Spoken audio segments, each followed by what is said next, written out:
وَمَن يَرْغَبُ عَن مِّلَّةِ إِبْرَاهِيمَ إِلَّا مَن صَفِيَ نَفْسَهُ وَلَقَدِ اصْطَفَيْنَاهُ فِي الدُّنْيَا وَإِنَّهُ فِي الْآخِرَةِ لَمِنَ الصَّالِحِينَ إِذْ قَالَ لَهُ رَبُّهُ أَسْلِمْ قَالَ أَسْلَمْتُ لِرَبِّ الْعَالَمِينَ۔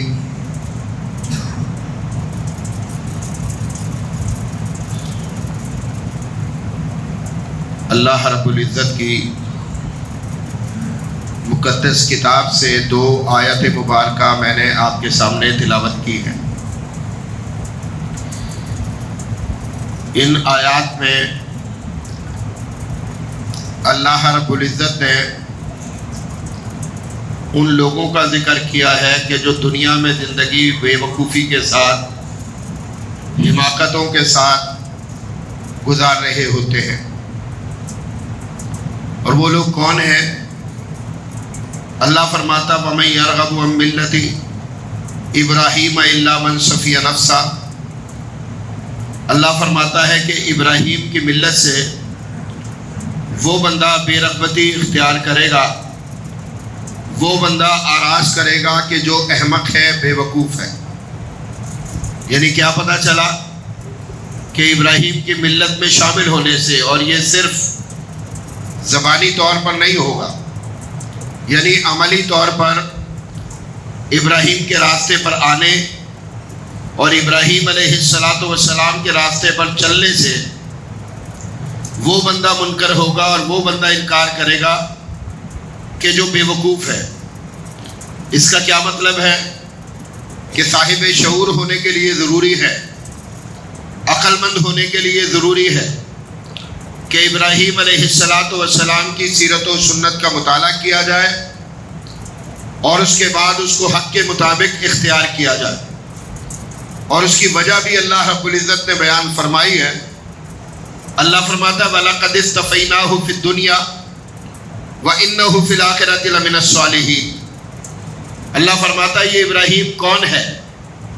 آخر پوری دنیا کو کہا جا رہا ہے کہ اس کی امت میں شامل ہو جاؤ، اس کی ملت میں شامل ہو جاؤ، اور اس کا طور طریقہ اختیار کرو۔ تو یہ تو بہت بڑی بات ہے، بہت بڑی بات ہے کہ سب کو ہی کہا جائے کہ سب کے سب ابراہیم کے رنگ میں رنگ جاؤ۔ تو یقینی طور پر اس کے اندر کچھ ایسی صفات موجود ہوں گی کہ جس کی وجہ سے اللہ رب العزت یہ حکم عام جاری کر رہا ہے۔ اور وہ صفات کیا ہے؟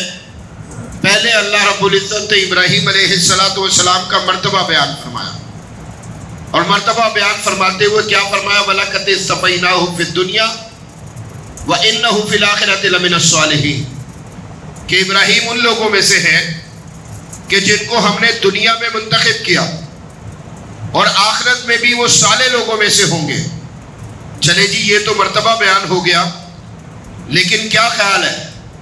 میں اپنا معیار اگر دیکھوں گا تو بغیر کسی اہلیت کے میں بھی کسی کو اپنے پاس جگہ نہیں دیتا، میں اپنے پاس کسی کا مرتبہ مقرر نہیں کرتا، میں نے کسی کو پروموشن نہیں دینی ہوتی، میں اپنے کسی ملازم کو اگلے گریڈ میں نہیں بھیجتا، میں اس کی تنخواہ، اس کی سیلری اس میں اضافہ نہیں کرتا۔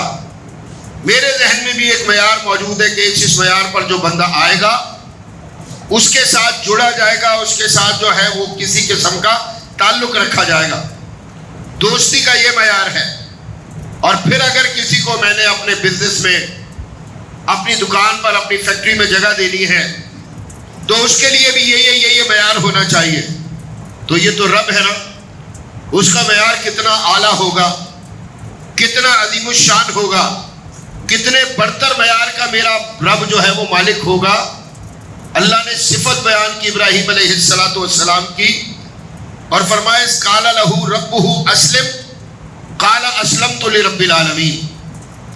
یعنی صفت کیا ہے کہ جب بھی ایسا نہیں ہے کوئی ایک آدھ مرتبہ کہ کبھی مان لی اور کبھی انکار کر دیا، کبھی مان لی اور کبھی سستی کر لی، کبھی مان لی اور کبھی بندہ جو ہے وہ کاہلی میں پڑ گیا۔ ایسی بات نہیں ہے۔ اللہ فرماتا ہے اس قال لہ ربہ اسلم قال اسلمت لرب العالمین، کہ جب بھی اللہ رب العزت نے انہیں کہا کہ فرما بردار ہو جاؤ، یعنی ابراہیم کو کہا فرما بردار ہو جاؤ، تو پھر ابراہیم کا جواب کیا تھا؟ قال اسلمت لرب العالمین، کہ میں اپنے رب کے لیے فرما بردار ہو گیا۔ زبانی طور پر تو یہ جملے آپ کو ہر طرف سنائی دیتے ہیں، جو بھی مسلمان ہے، جو بھی اللہ کے دین پر ایمان لانے والا ہے، جو بھی اشہد ان لا الہ الا اللہ واشہد ان محمدا عبدہ ورسولہ یہ پڑھنے والا ہے، اس کو آپ کہیں گے کہ اللہ کی فرما برداری کرتے ہو یا نہیں، تو کون آپ کو انکار کرنے والا ملے گا؟ کون آپ کو انکار کرنے والا ملے گا؟ جو یہ کہتا ہو کہ میں اللہ کی نہیں مانتا، ہاں جی میں اللہ کی نہیں مانتا، میں اللہ کی فرما برداری نہیں کرتا، یہ کرتا ہوا معاشرے میں آپ کو کون ملے گا؟ سب کے سب کہہ رہے ہوتے ہیں کہ ہم فرما بردار ہیں، لیکن یاد رکھ لیجئے گا، زبان سے آگے بڑھ کر اپنے عمل سے اس بات کو ثابت کرنا، اور سب سے بڑھ کر آسانی کے بعد جب کسی جگہ پر بندہ آزمائش کا شکار ہو اور اس آزمائش میں اس بات کو ثابت کرنا کہ میں اللہ رب العزت کا فرما بردار ہوں، میں اللہ رب العزت کا بندہ ہوں، میں اللہ رب العزت کی بندگی کرنے والا ہوں، اور میں صرف اپنے رب کی ماننے والا ہوں، میری بات یاد رکھ لیجئے، یہ جب بندہ کرنے لگتا ہے تب پھر جو ہے ابراہیمی بنتا ہے، نہ کسی گائے کے ساتھ، نہ کسی بکرے کے ساتھ، نہ کسی اونٹ کے ساتھ، نہ جانوروں کی قطاروں کے ساتھ، نہ لمبے لمبے ریوڑوں کے ساتھ، نہ کٹی ہوئی گردنوں کے ساتھ، نہ بہتے ہوئے خون کے ساتھ، ان میں سے کسی بھی چیز کے ساتھ نہیں۔ ابراہیمی بندہ کس وقت بنتا ہے؟ کہ جب عین ابراہیم علیہ السلام کی سنت کے مطابق اس قال لہو ربہ اسلم قال اسلمت لرب العالمین، کہ جب رب کی طرف سے آواز لگے گی، جب رب کی طرف سے صدا لگے گی، جب رب کی طرف سے کوئی حکم آئے گا، یہ پسندیدہ بھی ہو سکتا ہے، ناپسندیدہ بھی ہو سکتا ہے، اور بندہ اگر ایمان کے اعلیٰ درجے پر فائز ہو، پھر اللہ رب العزت کا کوئی حکم ناپسندیدہ ہو ہی نہیں سکتا۔ اس کی وجہ کیا ہے؟ کہ ایمان ایک بات سمجھاتا ہے بندے کو، اور وہ کیا سمجھاتا ہے بھلا؟ وہ یہ سمجھا رہا ہوتا ہے کہ میری زندگی کا اصل مالک خالق رازق اللہ رب العزت ہے، مجھے جو بھی حاصل ہوا ہے یا مجھے جو بھی حاصل ہونا ہے وہ اللہ رب العزت سے ہونا ہے، پھر دنیا کی زندگی، پھر آخرت کی زندگی، پھر جنت اور جہنم کا معیار، یہ ساری چیزیں بندہ سمجھتا ہے، اور جب یہ سمجھتا ہے تو پورے یقین کے ساتھ، پورے اخلاص کے ساتھ، یہ یقین واثق کے ساتھ یہ سمجھتا ہے کہ خیر اور فلاح صرف اللہ رب العزت کے حکم کو ماننے میں، اور اس میں انتہائی اعلیٰ ترین میں یہ کہتا ہوں کہ معیار پر تھے ابراہیم علیہ السلام۔ میں آپ کو عرض کر رہا تھا پچھلے جمعہ میں کہ ابراہیم علیہ السلام نے اللہ رب العزت کو ڈھونڈا تھا، اللہ رب العزت کی تلاش کی تھی، گھر میں دین نہیں ملا تھا، گھر میں اسلام نہیں ملا تھا، جب پہچان لیا نا، ستارے کو رد کیا، چاند کو رد کیا، سورج کو رد کر دیا، اللہ رب العزت کو پہچانا، تو اس کے بعد مسئلہ کیا تھا؟ آج آپ دیکھ لیجئے امت مسلمہ اس کے مسائل کی وجوہات جاننا چاہیں گے تو بنیادی طور پر جو سب سے بڑا مسئلہ ہے وہ یہ ہے کہ کوئی بھی آج انفرادی فرد اس امت کا اپنی ذمہ داری کو قبول کرنے کے لیے تیار نہیں ہوتا، وہ یہ ماننے کے لیے تیار نہیں ہوتا کہ اس کے بھی ذمہ کسی قسم کا کوئی کام موجود ہے۔ ہاں جی، وہ بیٹھے گا، بہت ساری بات کرے گا، گفتگو کرے گا بہت سارے لوگوں پر، ہاں جی اس کی طرف سے جو ہے وہ طرح طرح کے جملے ہوں گے، تان کرے گا، سب کچھ کرے گا، لیکن اگر اس سے پوچھ لیا جائے تم کیا کرو گے، تو اس کے بعد پھر اس کے پاس کوئی جواب نہیں ہوتا۔ اس کے بعد اس کے پاس کاموں کی لمبی فہرست ہوتی ہے، اس نے دکان چلانی ہے، اس نے بزنس کرنا ہے، اس نے فیکٹری چلانی ہے، اس نے اپنی نوکری کو دیکھنا ہے، اس نے اپنے گھر بار کو دیکھنا ہے، اس نے بیوی بچوں آل اولاد کو دیکھنا ہے۔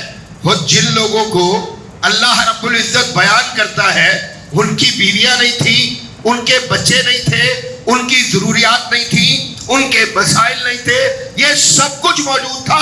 آزمائش تو بنتی اسی صورت میں ہے کہ جب ان ساری چیزوں کے ساتھ بندہ جو ہے وہ پھر اللہ رب العزت کی بندگی کرتا ہے۔ سے پوچھ لیجئے، انفرادی جو کردار ہے، میں بار بار بات کرتا ہوں آپ کے سامنے کہ آج ہمارا جو فرد قوم تو افراد سے بنتی ہے. ہاں جی، قوم تو افراد سے بنتی ہے، افراد سے. ربط قائم ملت سے ہے، تنہا کچھ نہیں. موج ہے دریا میں، بیرون دریا کچھ نہیں. ہاں جی، قوم ایک فرد اور اس کے بعد پھر قوم اس سے بنتی ہے نا. یہ بات یاد رکھ لیجئے. ہر بندہ اپنا اپنا رول ادا کرتا ہے، کردار ادا کرتا ہے. میں صحابہ رضی اللہ عنہم کو پڑھتا ہوں. ہاں جی، میں نے سب سے پہلے کتاب لی جی. کون سی کتاب تھی؟ جو ہے وہ حیات صحابہ کے درختہ پہلو. اس کو پڑھنا شروع کیا. پہلا صحابی پڑھا. میں نے کہا اتنی اعلیٰ ترین شخصیت، اتنی اعلیٰ ترین شخصیت، اس معیار پر کون جا سکتا ہے بھلا؟ اس معیار پر کون پہنچ سکتا ہے بھلا؟ اور اس شخص سے بڑھ کر دنیا میں کوئی کیا ہوگا؟ لیکن آپ اگلے صحابی پر جائیں، اس سے اگلے پر جائیں، اس سے اگلے پر جائیں، پڑھتے چلے جائیں محمد علیہ السلام کے اصحاب کو. اللہ اکبر. آپ کو کیا دکھائی دے گا؟ ہر بندے کو جب آپ پڑھ رہے ہوتے ہیں تو آپ کو ایسے لگ رہا ہوتا ہے کہ یہ پچھلے سے زیادہ بہتر ہے. نکمبا پن آپ کو نہیں دکھائی دے گا، نااہلی آپ کو نہیں دکھائی دے گی، انفرادیت آپ کو نہیں دکھائی دے گی، خود غرضی آپ کو نہیں دکھائی دے گی. ہر بندہ قربانی اور ایثار پر آمادہ دکھائی دے گا. ہر بندہ آگے بڑھ کر اپنے آپ کو اللہ کے دین کی بہتری کے لیے، امت کی فلاح کے لیے پیش کرتا ہوا دکھائی دے گا. اور آج ہم انفرادیت کا شکار ہیں. آج صورتحال یہ ہے کہ ہم میں سے کوئی بھی شخص جو ہے وہ اپنا انفرادی کردار ادا کرنے کے لیے تیار نہیں ہے. بہانے ہیں ہمارے پاس.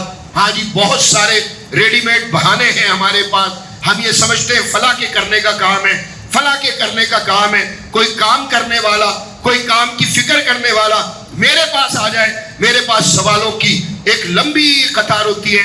یہ بتاؤ، وہ بتاؤ، ایسے بتاؤ، ویسے بتاؤ، یہ کیوں نہیں کیا، وہ کیوں نہیں کیا. آپ حقدار سوال کریں، وہ اس بات کا جو ہے ذمہ دار ہے کہ وہ آپ کو جواب دے. لیکن یاد رکھیں، جو سوال کرتے ہیں اس سوال کا جواب بالکل اسی طرح آپ پر بھی بنتا ہے، کیونکہ وہ اکیلا اللہ کا بندہ نہیں ہے، اکیلا توحید کا اقراری نہیں ہے، اکیلا محمد علیہ السلام کی رسالت پر ایمان لانے والا نہیں ہے. وہ اکیلا نہیں کہہ رہا کہ قرآن میری کتاب ہے. میں بھی کہتا ہوں یہ سب، میں بھی کہتا ہوں یہ سب. جس طرح اس نے اللہ رب العزت کے سامنے کھڑا ہونا ہے اور اپنے کیے کا جواب دینا ہے، بعینہ ہی اسی طرح میں نے کھڑا ہونا ہے اور میں نے بھی جواب دینا ہے. انفرادی کردار. ابراہیم کیا کر رہے تھے؟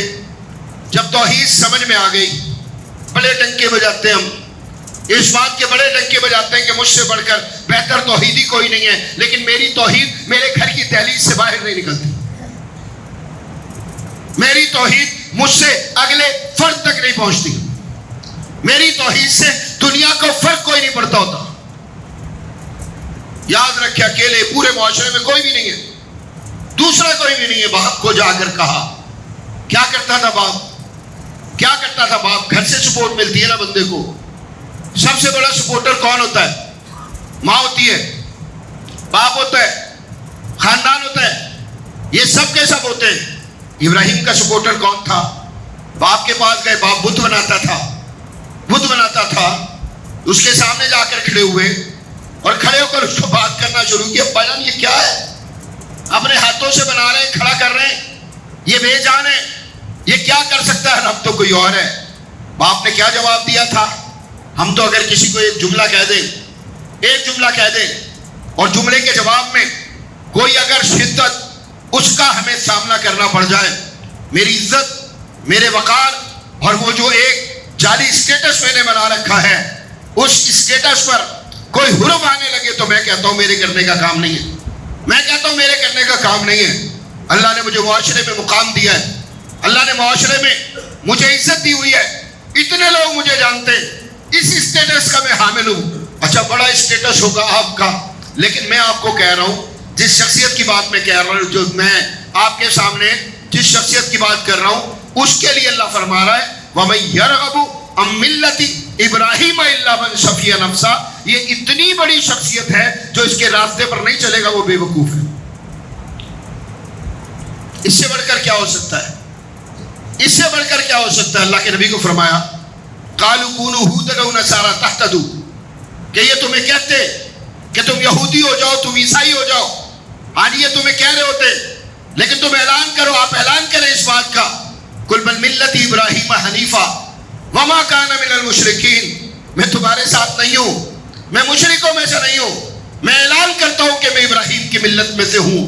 کتنی بڑی شخصیت ہوگی، کتنی اعلیٰ ترین شخصیت ہوگی کہ جس کے لیے محمد علیہ السلام کو حکم دیا جائے کہ آپ اعلان کریں قل بل ملت ابراہیم حنیفا، آج ہی آپ اعلان کریں کہ میں ابراہیم کی ملت میں سے ہوں جو حنیف تھا۔ حنیف پچھلے جمعے میں نے بیان کیا تھا، حنیف یکسو۔ حنیف کیا ہے؟ ایک سمت والا، جس کا کوئی دوسرا رخ نہیں ہے، جس کا کوئی دوسرا راستہ نہیں ہے، جس کا مفاد اللہ کے علاوہ کسی سے وابستہ نہیں ہے، جو ایک ہی سمت میں دیکھتا ہے، ایک ہی جانب دیکھتا ہے، جس کی ہر چیز اللہ سے جڑی ہوئی ہے، وہ ابراہیم علیہ السلام۔ میرے بھائی بات سمجھ میں آ گئی، اور بات سمجھتے ہی ابا جان کے سامنے جا کر کھڑے ہوئے، ان کو جا کر بات کرنا شروع کی اور اسے کہا کہ یہ جو تم کر رہے ہو یہ شرک ہے، یہ جو بت بناتے ہو یہ کسی قسم کی طاقت اور قوت نہیں رکھتے، یہ تو خود حرکت نہیں کر سکتے، وغیرہ وغیرہ۔ یہ ساری باتیں کی قرآن پڑھے، باپ کہتا ہے کہ یہ کیسی باتیں تم نے کرنا شروع کر دی، یہ کیا تم نے کرنا شروع کر دیا، میں پتھر مار کر تمہیں ہلاک کر دوں گا، پتھروں سے مار مار کر تمہیں ہلاک کر دو۔ یہ کون کہہ رہا ہے؟ حاجی ابراہیم علیہ السلام کا باپ۔ اب کیا ہے، گھر کی سپورٹ تو نہیں ہے، ہمیں آ کر کوئی خیر کی بات کر دے، ہمیں آ کر کوئی خیر کی بات کر دے۔ یاد رکھ لیجئے مسلم معاشرے کی سب سے بڑی ضرورت، میں نے مسلسل جمعوں میں آپ کے سامنے بات کی ہے، دعوت ہے۔ دعوت، دعوت سے بڑھ کر کوئی ضرورت نہیں ہے۔ اس دعوت سے خیر پیدا ہوتی ہے، اس دعوت سے اصلاح کا کام ہوتا ہے، اس دعوت سے جو ہے ایک دوسرے کی خیر خواہی کی جا رہی ہوتی ہے۔ یہ دنیا کا سب سے بڑا کام ہے، اور دنیا کے سب سے بڑے لوگوں کو دیا گیا، آدم علیہ السلام سے لے کر محمد رسول اللہ صلی اللہ علیہ وسلم تک جتنے انبیاء علیہ السلام آئے، وہ سب کے سب منصب دعوت پر فائز تھے، اور وہ سب کے سب دنیا میں ایک کام کرنے کے لیے آئے تھے، نوکریاں کرنے کے لیے نہیں، دکانیں چلانے کے لیے نہیں، کاروبار سنبھالنے کے لیے نہیں، ہاں جی ہڈیاں کھٹیاں یہ کرنے کے لیے نہیں، کچھ بھی کرنے کے لیے نہیں، اللہ کی جانب لوگوں کو بلانے کے لیے، معاشرے میں جو موجود برائیاں ہیں ان کا سدباب دعوت کے ہتھیار سے کرنے کے لیے، اس کام کے لیے آئے تھے۔ تو معاشرے کی سب سے بڑی ضرورت اگر کوئی ہے تو دعوت ہے، اور اس کی وجہ کیا ہے؟ جب یہ دعوت نہیں ہوتی تو گمراہی ہوتی ہے، اور جب گمراہی ہوتی ہے انسان بھٹکتا ہے، اللہ کا راستہ چھوڑتا ہے، اور اللہ کا راستہ چھوڑنے کا مطلب سیدھا سیدھا جہنم سے ایندھن بننا ہے، جہنم کا ایندھن بننا ہے۔ اور مجھے یہ بتا دیجئے کہ بندہ جہنم میں چلا جائے تو پھر کون سی خیر اس کے پاس رہتی ہے؟ ہمارے پاس آ کر کوئی بات کر دے، ہمارے پاس آ کر کوئی بات کر دے تو ہم اسے کہہ رہے ہوتے جاؤ پہلے اپنے گھر کو دیکھو، اپنے گھر کو دیکھو، ابا کو دیکھو، امی کو دیکھو، بھائیوں کو دیکھو، ان کے معاملات کو دیکھو، ان کی کیفیات کو دیکھو، اور پہلے انہیں سدھارو، اور جب وہ سدھر جائیں تب آ کر ہمارے پاس بات کرو۔ اگر دعوت کا اصول یہی ہے، دعوت کے لیے مرتب شدہ ضابطہ یہی ہے، تو مجھے بتا دیجئے ابراہیم کی دعوت کو بریک لگ گیا؟ محمد علیہ السلام اپنے خاندان کو جمع کر رہے ہیں، بنی ہاشم کو اور اس کے ساتھ بنو عبد مناف کو جمع کیا، جمع کر کے سب سے پہلے دعوت انہیں دی، اور پہلی دعوت میں دوسری دعوت میں 2 مرتبہ جمع کیا، اور دونوں مرتبہ ابو لہب جو ہے وہ شدید قسم کی مخالفت کرتا ہے اور کہتا ہے میں روکوں گا تجھے۔ یہ روکنے والا کون ہے؟ یہ روکنے والا کون ہے؟ محمد کا صلی اللہ علیہ وسلم، سگا چچا ہے، کوئی دوسرا تو نہیں، عبداللہ کا بھائی ہے، عبد المطلب کا بیٹا ہے، ہاں جی، اور محمد صلی اللہ علیہ وسلم کا چچا ہے۔ کہتا پوری طاقت کے ساتھ، پوری قوت کے ساتھ تجھے روکوں گا۔ اس کی وجہ یہ ہے کہ جو تو کرنے جا رہا ہے یہ ساری دنیا کو ہماری جو ہے دشمنی پر آمادہ کرے گا، اور ایسا ہوا تھا، ایسا ہوا تھا۔ تو پھر کیا خیال ہے؟ اللہ کے نبی کی دعوت کو بریک لگ جانا چاہیے تھا کہ یہاں تو خاندان والے ماننے کے لیے تیار نہیں ہیں، خاندان والے پتھر اٹھا کر اس دعوت کے مد مقابل کھڑے ہو گئے، جگہ جگہ رکاوٹیں پیدا کر رہے ہیں. نہیں، آپ نے دیکھا کہ ابراہیم علیہ السلام سب سے پہلے اپنے باپ کو بات کرتے ہیں، باپ ماننے کو تیار نہیں، انتہائی درستگی کے ساتھ، انتہائی سختی کے ساتھ جواب دے رہا ہے. اور جواب کیا ہے کہ میں تمہیں سخت ترین سزا دوں گا، پتھروں سے سزا دوں گا. اس کے بعد ابراہیم نے اپنی دعوت روک دی تھی، یا جتنے معاشرے میں لوگ موجود تھے ان کے پاس پہنچ کر ہر ایک کو اللہ رب العزت کی بات جو ہے وہ سنا رہے تھے، پہنچا رہے تھے، بتا رہے تھے. کتنے لوگ تھے ابراہیم کے ساتھ؟ آج تو یہ جو ہے 2 ارب کی امت ہے، لیکن ہماری ضرورتیں پوری نہیں ہوتی. جو چیزیں ہمیں چاہیے ان کی فہرست ختم نہیں ہوتی. اور جب تک یہ نہیں ہوگا تو میری ذمہ داری کا آغاز کیسے ہوگا؟ اور میں یہ سارے کام کس طرح سے کروں گا؟ ایک معاشرہ جہاں پر شرک اپنی انتہا پر ہے، اور شرک کا مقصد ہے اللہ رب العزت کی سب سے بڑی بغاوت. شرک سے بڑھ کر اللہ رب العزت کی بغاوت کوئی نہیں ہے. ہر طرف معاشرے میں اسی کا دور دورہ ہے. ایک نوجوان ہے، بات سمجھ میں آ گئی ہے، اور میں کہتا ہوں میں بھی توحیدی ہوں. اس کا مقصد یہ ہے کہ دنیا کی سب سے بڑی حقیقت اللہ نے میرے اوپر آشکار کر دی ہے، اور وہ حقیقت کیا ہے؟ اللہ ایک ہے، اللہ اکیلا معبود ہے، اس کے علاوہ کوئی معبود نہیں ہے، اس کا کوئی شریک نہیں ہے. وہی مشکل کشا ہے، وہی حاجت روا ہے، وہی داتا و دستگیر ہے، وہی جو ہے بگڑیاں بنانے والا ہے، وہی اولادیں دیتا ہے، وہی اولادیں لیتا ہے. بیماریاں اس کی طرف سے، شفا اس کی طرف سے، رزق وہ دیتا ہے. دنیا میں سب کچھ اس کی مرضی سے ہوتا ہے. یہ سب کچھ مجھے سمجھ میں آ گیا. یہ دنیا کی سب سے بڑی حقیقت بھی ہے، دنیا کی سب سے بڑی خیر بھی ہے. اب اس خیر کا حق کیا ہے؟ اپنے تک رکھوں گا یا لوگوں تک پہنچاؤں گی؟ کیا سیکھنے کو ملتا ہے سیدنا ابراہیم علیہ السلام کی سنت و سیرت سے؟ ابھی آپ دیکھ لیں جانور بننا شروع ہو گئے لوگوں کے گھروں کے سامنے. ہاں جی، جانور بڑا خوبصورت جانور، یہ سب کچھ کرنا چاہیے. ضمناً بات کرتا ہوں، لوگ بات کر رہے ہوتے ہیں. میں نے ایک پکچر دیکھی کہ جس میں ایک صاحب نے اپنے گھر کے باہر ایک الیکٹرک واٹر کولر وہ انسٹال کیا، اور اس کے اوپر لکھ کر لگا دیا. کیا لکھ کر لگایا؟ کہ جی عید الاضحیٰ آ گئی ہے، قربانی کا وقت آیا تھا، یہ ہم جانور ذبح کرتے، گوشت کھا لیتے، کھلا لیتے، تو اس سے زیادہ بہتر تھا کہ میں لوگوں کے لیے مستقل جو کرنے والا کوئی کام ہے وہ کر دوں. اسی لیے میں نے اپنے گھر کے باہر یہ جو ایک الیکٹرک واٹر کولر ہے یہ لا کر لگا دیا ہے تاکہ لوگ فائدہ اٹھاتے رہیں. یعنی میں نے جو ہے قربانی نہیں کی. کہتا ہے میں نے جو ہے قربانی نہیں کی. وہ بھئی یہ قربانی کا جانور جو ہے اس کی قربانی تو آپ نے دے دی، اپنے ہاتھ میں موجود فون کی قربانی آپ نہیں دیتے، اپنے نیچے موجود گاڑی کی قربانی آپ نہیں دیتے، آپ کے روزمرہ کے جو ریسٹورنٹ کے بل ہوتے ہیں، جو آپ اپنے لوگوں کے ساتھ، دوستوں کے ساتھ اللہ تللے کر رہے ہوتے ہیں، اس کی قربانی نہیں دیتے. آپ کا بہت بڑا گھر ہے، اس کو چھوٹا نہیں کر لیتے. آپ اپنے لباس کے معیار سے نیچے نہیں آتے. آپ زندگی میں کہیں بھی اپنی ذات پر قربانی دینے کے لیے تیار نہیں ہوتے.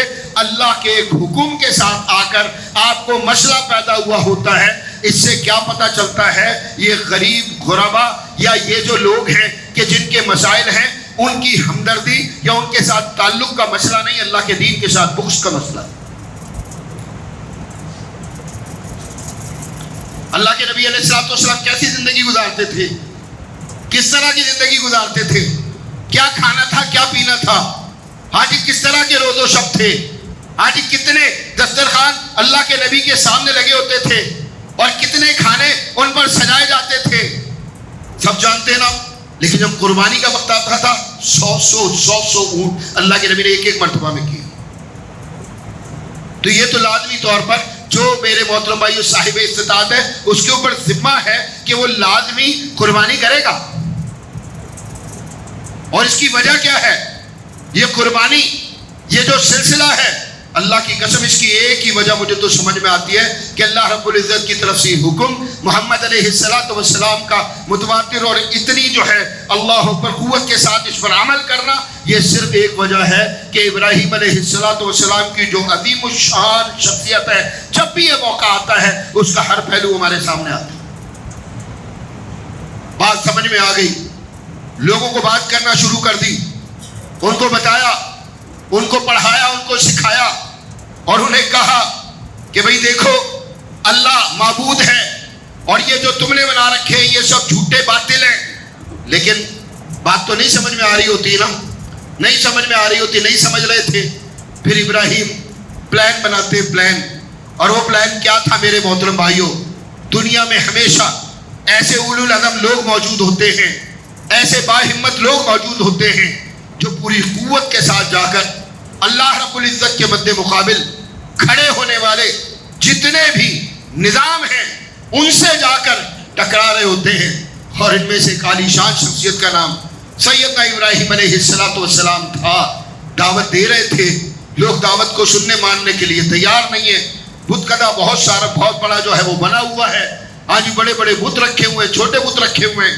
تو ابراہیم نے کیا کہا تھا انہیں کہ میں ان کے ساتھ چال چلوں گا, یہ جو تمہارے جھوٹے خدا ان کے ساتھ چال چلوں گا. مشہور واقعہ ہے, آپ نے سنا ہوگا, میلے پر جایا کرتے تھے یہ سارے کے سارے لوگ, ایک دن کے لیے اپنے شہر کو چھوڑ کر دوسری جگہ جایا کرتے تھے. وہ دن آ گیا, یہ سارے لوگ چلے گئے اس بتکدے میں, ان کا جو معبد تھا اس میں داخل ہو گئے سیدنا ابراہیم علیہ السلام, اور جتنے بھی ان کے جھوٹے خدا تھے سب کو توڑ پھوڑ کر رکھ دیا. اور جو سب سے بڑا جو بت تھا, سب سے بڑا, اس کے کاندھے پر اپنا ہتھوڑا رکھ دیا. اب لوگ واپس آئے ہیں اور آ کر انہوں نے اپنی عبادت گاہ کا جو ہے اللہ اکبر رخ کیا. تو وہاں پر جا کر کیا دیکھتے ہیں کہ یہاں تو بگڑیاں بنانے والے, یہاں جو مشکل ہیں, یہاں جو مشکل کشا ہیں, یہاں جو حاجت روا ہے وہ تو سارے مشکل میں ہیں, سارے کے سارے تباہ ہو گئے, برباد ہو گئے. ایک باقی ہے. آپس میں کہنے لگے کہ ہمارے خداؤں کے ساتھ یہ کس نے کیا ہے, جس نے بھی کیا ہے انتقام لیں گے, یہ کریں گے, وہ کریں گے. ایک بندہ کہتا ہے کہ ایک نوجوان کو ہم نے یہ باتیں کرتے سنا تھا اور اس سے یہ بھی سنا تھا کہ وہ کوئی چال چلے گا. اس کا نام کیا ہے؟ اس کا نام ابراہیم ہے. لے آؤ اسے, لے آیا گیا. آج جرت اور ہمت کا فقدان ہے. مسلم امہ کا سب سے بڑا مسئلہ کیا ہے؟ ہم صرف حکمرانوں کی بات کرتے ہیں, اور میں عوامی سطح پر بات کرتا ہوں, میں ہر بندے کی بات کرتا ہوں کہ کون کون اپنے دین پر جرت کرتا ہے, کون کون اپنے عقیدے پر جرت کرتا ہے, کون کون اپنے ایمان پر جرت کرتا ہے, اور کون کون پوری جرت کے ساتھ کھڑا ہونے کے لیے تیار ہوتا ہے. آج ہم سب کے سب بحیثیت مجموعی امت مسلمہ کی بات کر لیجئے, پاکستان میں ہو, پاکستان سے باہر ہو, عرب ملک ہو یا غیر عرب ملک ہو, پوری دنیا میں بسنے والے جتنے بھی ممالک ہیں, اللہ کی قسم مردہ. اور اس کا رزلٹ کیا ہے؟ اس کا رزلٹ کیا ہے کہ ہم اللہ کے دشمنوں کی باج گزاری کر رہے ہیں. ہم ان کو خراج پر خراج دیے چلے جا رہے ہیں. ہمارے سارے فیصلے وہ کرتے ہیں, ہم ان کے تلوے چاٹنے پر مجبور ہیں اور ان کی اطاعت گزاری اور فرما برداری پر مجبور ہیں. اللہ کی قسم, جب بھی اللہ رب العزت کی اطاعت و فرما برداری چھوڑی جائے گی, اس ذلت کا ہم ہمیشہ شکار ہوں گے. اور آج پوری دنیا میں مسلمانوں کو اس کا سامنا ہے. آپ دیکھ لیجئے جو پریکٹس پاکستان میں چل رہی ہے, دن رات کبھی وزیر خزانہ آ جائے گا, کبھی وزیر داخلہ آ جائے گا, کبھی وزیر خارجہ آ جائے گا, کبھی وزیر اعظم آ جائے گا, ایک ہی بات سنا رہا ہوگا, امریکہ کو راضی کرنے کی کوشش کر رہے ہیں, ہاں جی ہم IMF کو راضی کرنے کی کوشش کر رہے ہیں, اس سے پیسے مانگ رہے, اس سے پیسے مانگ رہے, اور یہ ذلت آمیز پیسہ جو اللہ کی قسم سود در سود کی شکل میں ہمارے پاس آ رہا ہوتا ہے. کوئی چیز آ جائے, کامیابی کے نعرے بجا رہے ہوتے ہیں, ڈنکے بجا رہے ہوتے ہیں کہ نہ جانے کیا چیز ہمارے پاس آ گئی ہے. کچھ بھی نہیں آیا, آگ آئی اللہ کی قسم, ذلت آئی اللہ کی قسم, اس کے علاوہ کوئی چیز چل کر ہمارے پاس نہیں آئی ہے. اور آپ دیکھ لیجئے, عوام ہو یا خواص ہو, سب کے سب حاجی کیا کر رہے ہوتے ہیں؟ نعرے بجا رہے ہیں, ڈنکے بجا جو ہے وہ ان کے بج رہے, اور جو ہے نعرے لگ رہے کہ بہت بڑی کامیابیاں حاصل کر لی. اللہ کی قسم یہ کامیابی نہیں ہے, یہ ناکامی ہے, ناکامی ہے. رب کے بعد بندہ کامیاب نہ ہو تو نہ دنیا میں عزت حاصل کرے گا نہ آخرت. اور کر کیا لیا ہم نے؟ میں کہتا ہوں یہ جتنے چین سے 2.5 ارب ڈالر آ گئے, کہتے 2.5 بلین ڈالر آ گئے, IMF یہ دینے لگا ہے, فلاں یہ دینے لگا, وہ دینے لگا ہے, خیرات دے رہے ہیں یا ادھار دے رہے ہیں آپ کو یا قرض دے رہے ہیں. اور اگر قرض بھی دے رہے تو غیر مشروط دے رہے یا شرائط کے ساتھ دے رہے، قرض دے رہے غیر سودی دے رہے یا سود کے انبار کے ساتھ دے رہے. ہاں جی تم تو میرے اوپر بوجھ لادتے چلے جا رہے ہو، میرے کندھوں پر یہ سود کا بوجھ بڑھاتے چلے جا رہے ہو، اور مجھے ابن غلام بنانے کی تیاریاں کر رہے ہو. اور یہی کچھ ہو رہا ہے، یہی کچھ ہو رہا ہے. آپ کو کیا دکھائی دے رہا ہے؟ اس کے علاوہ بھی کچھ ہے. ایک اکیلا نوجوان اللہ سے ڈرنے والا، اکیلا نوجوان لوگوں کے بیچ میں کھڑا ہوا ہے، اور وہ کہہ رہا ہے یہ تم نے کیا؟ کہتے تمہارے خداؤں نے کیا ہے. اور اگر پوچھنا چاہتے ہو یہ بڑا باقی ہے، اس سے پوچھ لو، یہ تمہیں بتائے گا. آج ہم زبانیں کھولنے کے لیے تیار نہیں ہیں. منمناتے ان کے سامنے جا کے، ہاتھ باندھ کر کھڑے ہوتے ان کے سامنے جو اللہ کے دشمن ہیں. اللہ کے دشمنوں کی دشمنی جو ہے وہ اللہ کے دشمنوں کی دوستی کبھی بھی باعث خیر نہیں ہو سکتی. میری بات یاد رکھ لیجئے گا، کبھی بھی باعث خیر نہیں ہو سکتی. ہاں جی جب ابراہیم نے کہا کہ یہ تمہارا بڑا ہے، تم اس سے سوال کرو، تم اس سے پوچھ لو، یہ تمہیں بتائے گا نا. اس کو پوچھتے ہو، اس کی عبادت کرتے ہو، اس کے سامنے جھکتے ہو، سب کچھ تو تم اس کے ساتھ کر رہے ہوتے ہو، اب اسے پوچھ لو. سب خاموش. پھر ایک کہنے لگا یہ تو بول نہیں سکتا. کیا کہتا ہے؟ یہ تو بول نہیں سکتا. اب ابراہیم کو بات کرنے کا موقع ملا تھا نا، پھر دعوت دی زبردست توحید کی، اور پھر ان کے سامنے بات کی کہ تم یہ باطل کھڑ کر اپنے سامنے تم نے کھڑے کیے ہوئے. اللہ اکبر. کیا جملہ کہا تھا انہوں نے؟ قالو بل وجدنا آبانا کذالک یفعلون. کیا کہہ رہے تھے کہ یہ جو کام ہے یہ کام ہم کیوں کرتے؟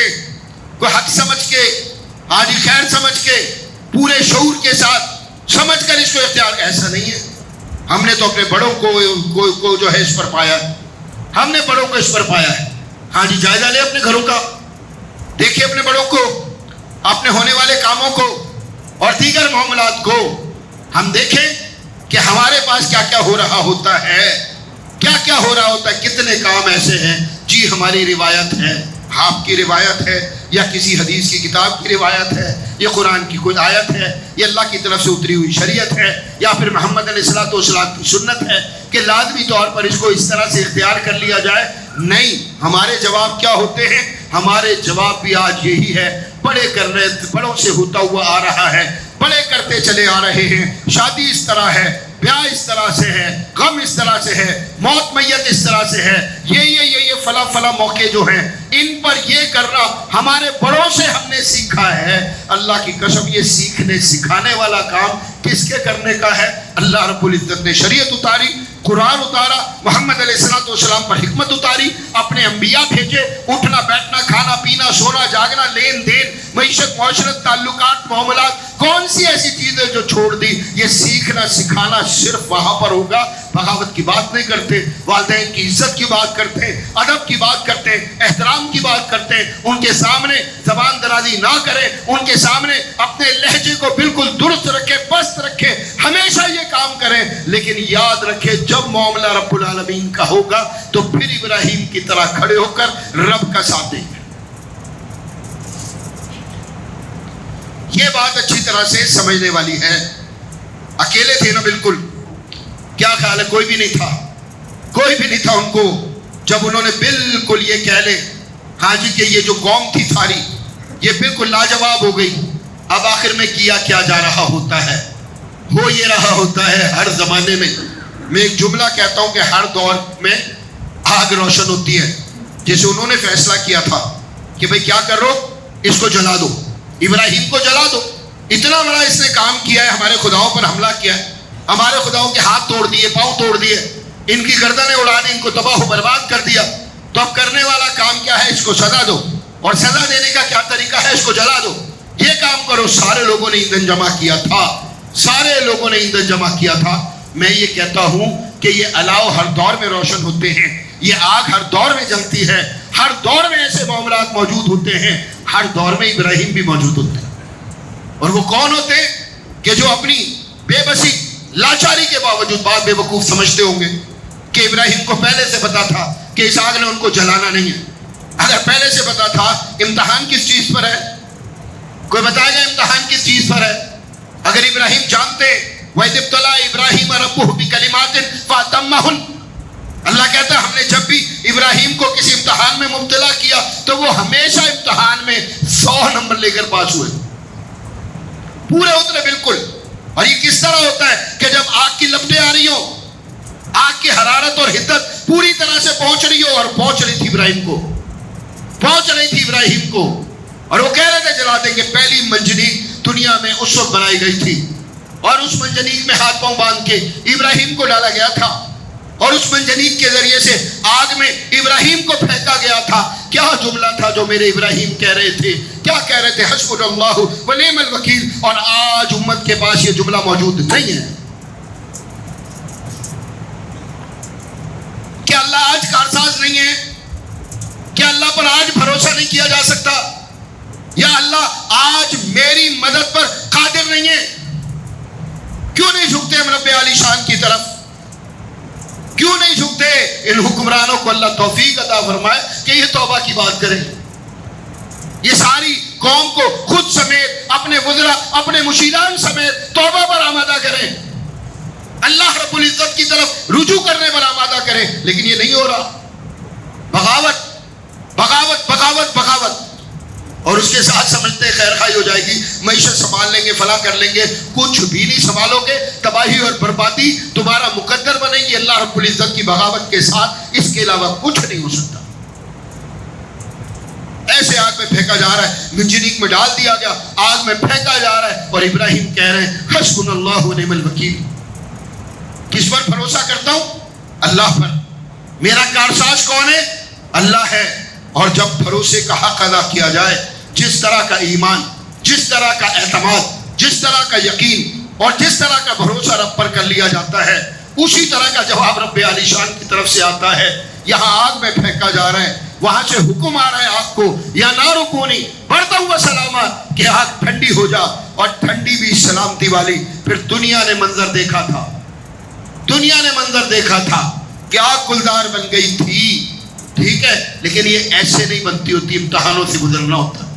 تو میں یہ عرض کرنا چاہتا ہوں، میری بات یاد رکھ لیجئے کہ موقع ہے ابھی سیرت ابراہیمی، سنت ابراہیمی، اس کی بات بہت زیادہ ہوتی ہے، انتہائی گہرائی کے ساتھ،